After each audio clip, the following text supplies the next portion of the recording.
Shalom untuk kita semua. Welcome back to my channel Krista Sinaga.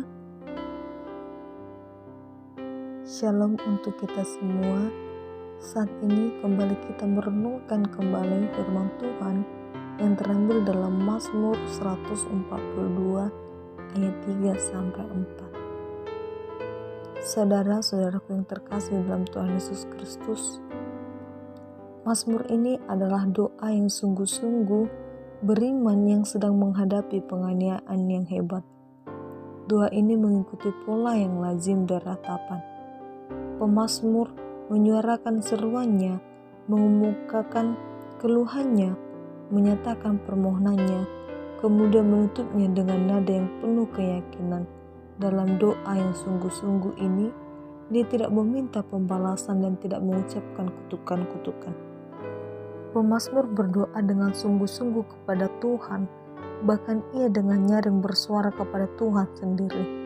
Rupanya ia sedang berhadapan dengan orang-orang yang sedang mengejarnya. Ia bersembunyi dalam gua ketika banyak orang yang mencari dia. Baginya tidak ada seorang pun yang dapat menolong dari segala kesesakannya. Harapan satu-satunya adalah Tuhan Allah yang diyakininya sebagai tempat perlindungan. Saudara-saudaraku yang terkasih dalam Tuhan Yesus Kristus, dapat kita lihat di ayat 3, Daud mencurahkan keluhan, dan ini peralat dengan istilah kesesakanku. Bila kita membaca secara keseluruhan perikop ini, tentu keluhan dan kesesakan Daud adalah adanya orang-orang yang mengejar Daud, dan mereka adalah orang-orang kuat. Dapat kita lihat dalam ayat 7. Dan mereka telah merencanakan untuk menjerat Daud agar ia dapat ditangkap. Dapat kita lihat di ayat 4. Daud menyadari bahwa ia tidak dapat melawan kekuatan besar yang datang kepadanya. Rasanya percuma saja berlari dan bersembunyi dari kekuatan besar yang ada di depannya. Oleh karena itu, tidak ada jalan yang lain selain ia hanya dapat berdoa di tempat kesunyiannya itu, yaitu di gua. Orang-orang pada meninggalkan dia dan ia sendirian dalam menghadapi semua masalah dan ketakutan besar itu. Tetapi ia sadar sekalipun ia sendirian, ia tidak ditinggalkan Allah. Ia mulai mencurahkan segala keluh kesahnya kepada Tuhan atau memberitahukannya ke hadapannya. Ia berdoa kepada Allah agar ia tahu bahwa hanya Dia yang dapat diandalkan untuk mengatur semua jalan kehidupannya.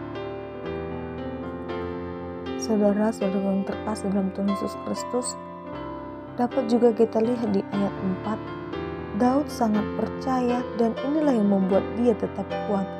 Sekalipun ia lemah lesu, yaitu Tuhan Allah mengetahui jalanku.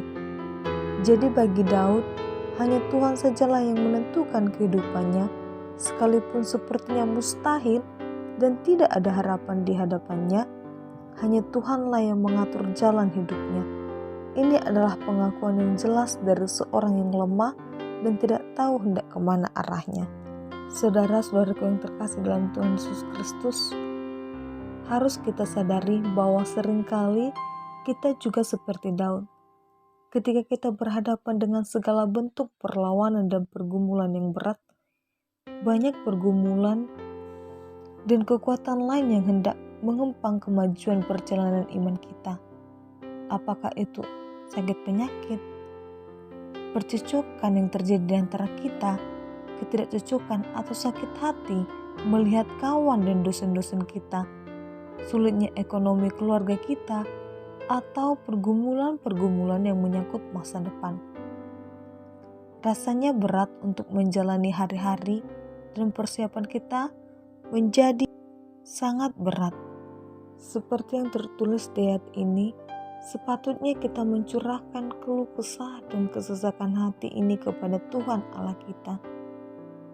Jangan kita menjadi diam atau tidak bergerak sedikit pun terhadap segala hal yang kita hadapi. Doa kepada Tuhan merupakan bagian yang penting untuk melihat apa yang akan Tuhan kerjakan dalam perjalanan iman kita. Ketika kita berdoa, maka kita sedang berada di hadapannya. Doa berarti berada di hadapan kehadirat Tuhan. Tinggal bagaimana kita membawakan pergumulan itu kepadanya saja. Kita adalah anak Allah dan Allah adalah Bapa kita. Sudah sewajarnya kita mencurahkan isi hati kita kepada Sang Bapa yang penuh kasih. Apakah Tuhan diam saja dengan doa kita?